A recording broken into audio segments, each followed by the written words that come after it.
भारत जो है वो ज्ञान का केंद्र था। तक्षशिला, नालंदा, विक्रमशिला जैसी 17 यूनिवर्सिटियां थी।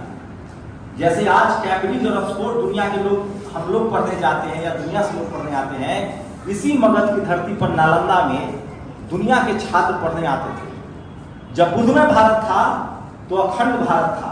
आज हमारी सीमा पर आतंकवादी हमले हो रहे हैं, हम युद्ध में है, कॉन्फ्लिक्ट में है। और जब बुद्धमय भारत था, जब बुद्ध को विचारधारा मानने वाले लोग सत्ता में थे, सम्राट अशोक जैसे लोग, तो भारत विश्व केंद्र था ज्ञान विज्ञान का। भारत शक्ति का सबसे बड़ा केंद्र था। जो सिकंदर भारत में घुस नहीं पाया, उस सिकंदर के वंशजों को भी सम्राट अशोक ने दवाइयां भिजवाई। अखंड भारत की वो ताकत थी और बुद्धमय भारत की वो ताकत थी। हाँ, बस तरीका है हिंसा का। और क्षमा शोभती उस भुजंग को जिसके पास गरल हो, उसको क्या जो दंतहीन विसर्हित विनित सरल हो। आज के डेट में शांति से भी वही जी सकता है जिसके पास ताकत हो और पावर हो। तो हमें लगता है कि इस बुद्ध पूर्णिमा के दिन पर पूरी दुनिया में बुद्ध को जो लोग अपना रहे हैं, वो आगे बढ़ रहे हैं, ज्ञान विज्ञान के केंद्र में आर्थिक रूप से संपन्न हो रहे हैं।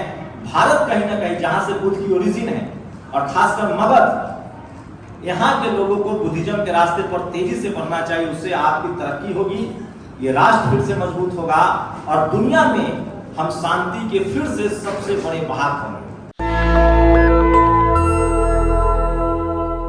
के नाम पर वोट लिया जा रहा है, उनका लिया जा रहा है जिनको धर्म में हिस्सेदारी नहीं। जिस धर्म में वो सिर्फ, अब तो मंदिर जाने से नहीं रोका जाता है, कहीं कहीं रोका जाता है, लेकिन रोका जाता था। आज भी जिस धर्म में, धर्म के नाम पर लोगों से, इस देश के 90% लोगों से वोट लिया जा रहा है, वो धर्म में हिस्सेदार नहीं है, उनका मान सम्मान नहीं है। लेकिन सच्चाई आप देखिए, अगर धर्म की ही बात होगी तो हम लोग अधर्मी नहीं है। हम लोग बहुत ज्यादा धर्म मानने वाले हैं। दुनिया में पहला धर्म का कंसेप्ट ही तथागत बुद्ध ने दिया, और उसमें क्या था? धर्म मतलब मानवता, अहिंसा, परोपकार। बुद्धिज्म से ही सब पूरी दुनिया में शांति का पूरा कंसेप्ट जो है और अहिंसा का बुद्धिज्म से आया, और पूरी दुनिया उसके रास्ते पर चल रही है आज। लेकिन बुद्धिज्म का विज्ञान से भी लेना देना है, प्रकृति से भी लेना देना है, और अर्थव्यवस्था से भी लेना देना है। आज सोचिए, हम लोग जब इस समय बात कर रहे हैं तो हम एक युद्ध में हैं, हमारा देश एक युद्ध में है, और ये युद्ध आज के समय में तकनीक से हो रहा है। सोचिए, जब बुद्धमय भारत था तो भारत जो है वो ज्ञान का केंद्र था। तक्षशिला, नालंदा, विक्रमशिला जैसी 17 यूनिवर्सिटियां थी। जैसे आज कैम्ब्रिज और ऑक्सफोर्ड दुनिया के लोग, हम लोग पढ़ने जाते हैं या दुनिया से लोग पढ़ने आते हैं, इसी मगध की धरती पर नालंदा में दुनिया के छात्र पढ़ने आते थे। जब बुद्धमय भारत था तो अखंड भारत था।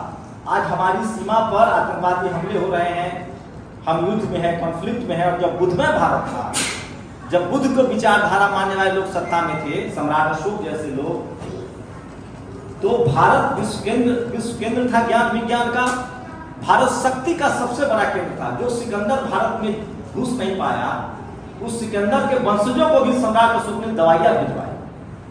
अखंड भारत की वो ताकत थी और बुद्धमय भारत की वो ताकत थी। तो बुद्ध जो है वो एक विचार है, और यकीन मानिए बुद्ध के रास्ते पर चलने से दुनिया का कल्याण होगा।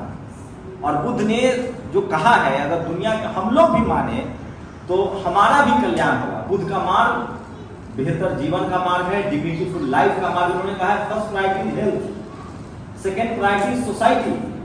अगर आपका स्वास्थ्य ठीक है और आप सामाजिक लोगों से जुड़े हुए हैं, समाज मतलब मानवता से जुड़े हुए हैं, तो संपत्ति तो आपके पास आ ही जाएगी। उनके तो 22 सिद्धांत भी हैं, 7 सिद्धांत भी हैं, लेकिन 3 उन्होंने लास्ट में कंक्लूजन दिया है कि फर्स्ट प्रायोरिटी हेल्थ, आपका जो स्वास्थ्य है वो सबसे बड़ी संपत्ति है। और उसके बाद स्वस्थ है आप तो समाज से जुड़िए, और समाज से जब आप जुड़ेंगे तो आपके पास संपत्ति तो आई नहीं आई। कहीं ना कहीं भारत अगर आज आर्थिक रूप से और सामरिक रूप से बुद्ध के रास्ते पर और चलेगा तो फिर से अखंड भारत बनेगा। और ये हमारे पॉलिटिकल लीडरशिप को मानना चाहिए। और भारत के सारे महामहिम राष्ट्रपति, प्रधानमंत्री जब दुनिया के तमाम देशों में जाते हैं तो कहते हैं कि बुद्ध की धरती से आए हैं। और बुद्ध का जो पूरा बुद्धिज्म जो है वो ज्ञान विज्ञान और तकनीक पर आधारित है। बुद्ध कहते हैं कि अगर आपका दुकान नहीं चल रहा है तो आप विचार कीजिए कि आपके दुकान चलाने में कोई गड़बड़ी है, कंसीडर कीजिए। उनका पूरा जोर अर्थव्यवस्था पर है, सामरिक ताकत पर है। हाँ, बस तरीका है हिंसा का। और क्षमा शोभती उस भुजंग को जिसके पास गरल हो, उसको क्या जो दंतहीन विसरहित विनीत सरल हो। आज के डेट में शांति से भी वही जी सकता है जिसके पास ताकत हो और पावर हो। तो हमें लगता है कि इस बुद्ध पूर्णिमा के दिन पर पूरी दुनिया में बुद्ध को जो लोग अपना रहे हैं, वो आगे बढ़ रहे हैं, ज्ञान विज्ञान के केंद्र में आर्थिक रूप से संपन्न हो रहे हैं। भारत कहीं ना कहीं जहां से बुद्ध की ओरिजिन है, और खासकर मगध, यहाँ के लोगों को बुद्धिज्म के रास्ते पर तेजी से बढ़ना चाहिए। उससे आपकी तरक्की होगी, ये राष्ट्र फिर से मजबूत होगा और दुनिया में हम शांति के फिर से सबसे बड़े वाहक होंगे। ये हमें फिर किसी अमेरिका की मीडिएटर की जरूरत नहीं पड़ेगी।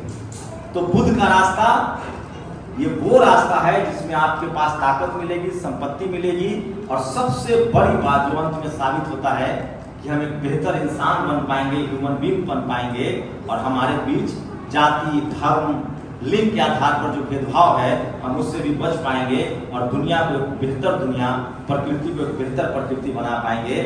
भारत में जो समस्याएं हैं आज, उसकी सबसे बड़ी वजह है कि हमने बुद्ध के विचारों से मुंह मोड़ा है, और तभी जातिवाद और मनुवाद आया है, जो मानव मानव में भेद कर रहा है, धर्म धर्म में भेद कर रहा है। ये सब कुछ आया है जब हमने बुद्ध के रास्ते छोड़े हैं। तो जो भी लोग बुद्ध के अनुयायी हैं, बुद्ध को मानने वाले हैं, उनको किसी के प्रति बैर नहीं रखना चाहिए।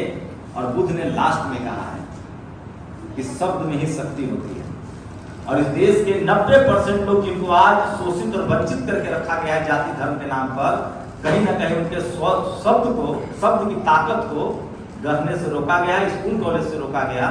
इसलिए उनके हाथ से सत्ता गई, अर्थव्यवस्था गई, और उसका नतीजा है कि ये देश भी आज कहीं ना कहीं आपसी टकराव में है। तो अगर ये देश मजबूत बनाना है, ये मुल्क मजबूत बनाना है, और फिर से दुनिया का हमें लीडर बनना है, विश्वगुरु बनना है, तो बुद्ध के रास्ते पर चलना होगा। ये मेरी निजी राय है। उम्मीद है आप लोग सहमत होंगे, या अगर असहमत भी होंगे तो आप अपनी राय जरूर रखें। शुक्रिया। नेशनल दस्तक की आपसे गुजारिश है कि अगर इसको बचाना चाहते हैं तो नेशनल दस्तक को सब्सक्राइब करने के लिए रेड कलर के सब्सक्राइब बटन को दबाएं, फिर बेल आइकन की घंटी दबाएं। नेशनल दस्तक को बचाने के लिए बहुत जरूरी है कि हर खबर को शेयर करें, लाइक करें, कमेंट जरूर करें।